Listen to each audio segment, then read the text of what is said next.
हरे आवाज की दुनिया के दोस्त, कविता अच्छा लगे शेयर करें। सत्संग प्रेमियों, श्री महाराज जी ने हम लोगों को बहुत बड़ा संबल दिया है इस रूप में, और ये कहा कि भैया प्रभु में विश्वास करना और उनका विश्वास उनसे मांगना दोनों ही समान फलदायक होते हैं।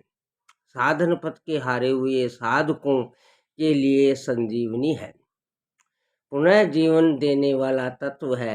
हृदय की नीरसता का नाश करने के लिए जीवन में आस्तिकता का सहारा हम लोगों को लेना चाहिए, सफलता मिलेगी अवश्य। अब अन्य उपायों को भी देखा जाए, कर्तव्य के सहारे भी नीरसता का नाश होता है।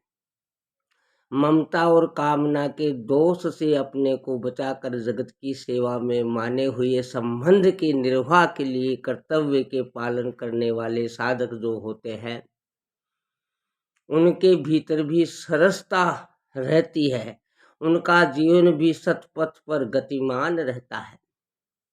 भूतकाल की भूलों को छोड़कर जो लोग वर्तमान में जीवन स्वीकार करते हैं, उनके भीतर भी सरसता रहती है।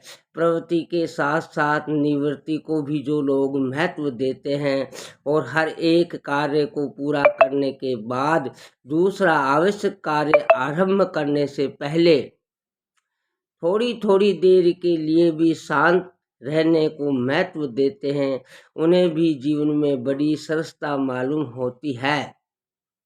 ये बिल्कुल वैज्ञानिक स्तर की बात है। उस शांति में भाव शक्ति की वृद्धि होगी। जो साधक ज्ञान पंथ के हैं और तीनों शरीरों से तादात्म्य तोड़ना पसंद करते हैं, उनको भी उस शांति की भूमि में स्थिर होना होता है। प्रभु प्रेम के साधक जो प्रेम रस से अभिन्न होना पसंद करते हैं, उनमें भी जगत की सेवा के रूप में क्रियात्मक पूजा के बाद प्रभु के भाव में आकर के उनकी याद में शांत होना पड़ता है। मैंने अनुभव करके देखा है कि शांति संपादन साधक की सब प्रकार की शक्तियों के विकास के लिए अनिवार्य बात है। मित्रों, शांति के आगे तत्व का बोध और प्रभु प्रेम से अभिन्नता किसी साधक की न भी हुई हो तो भी कोई चिंता की बात नहीं है। अभी तक नहीं हुई है तो ऐसा मत सोचिए कि बाजी हार गए। हार नहीं गए। सही प्रवृत्ति के बाद थोड़ी देर के लिए स्वाभाविक निवृत्ति में आप रहिए।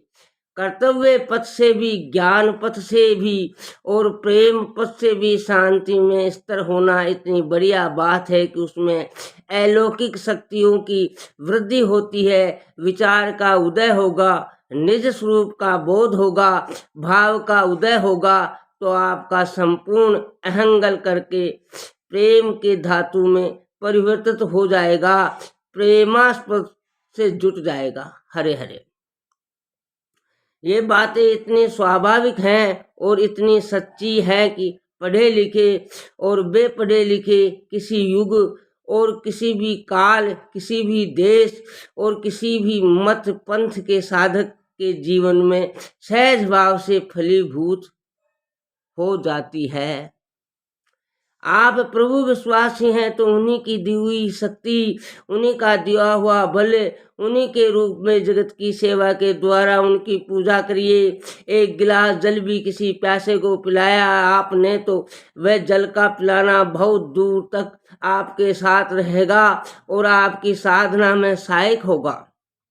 दूसरे को देखने में प्यासे शरीर और जल का संयोग दिखाई देगा, लेकिन आप प्रभु विश्वासी हैं, पूजा के अतिरिक्त दूसरा काम आपका करना ही नहीं है, तो आप में कौन सा भाव जगेगा?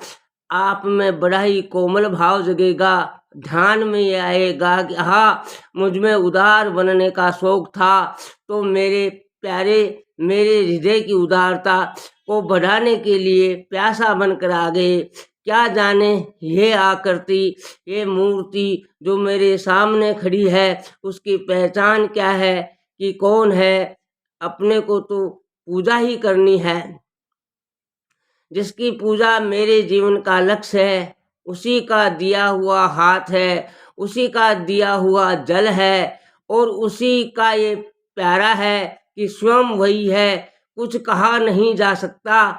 उसी का प्राणी है, तब भी उसी की सृष्टि का दुखी व्यक्ति है, तब भी इसमें मेरा प्यारा विद्यमान है, तब भी और मेरे प्यारे ने ही ये रूप बनाया है, तब भी स्थूल से स्थूल, सूक्ष्म से सूक्ष्म और ऊंचे से ऊंचा भाव ले लो, सब प्रकार से आपकी बहुत ही गहरी साधना बन जाएगी। भौतिकवादी होकर स्थूल से स्थूल दृष्टिकोण ले लो। अगर आप में साधना का भाव है तो एक गिलास जल जिस प्यासे को पिलाएंगे वह जल उस शरीरधारी के शरीर में जाकर जल की कमी को पूरा करने का संतोष देगा मित्रों, सुख देगा।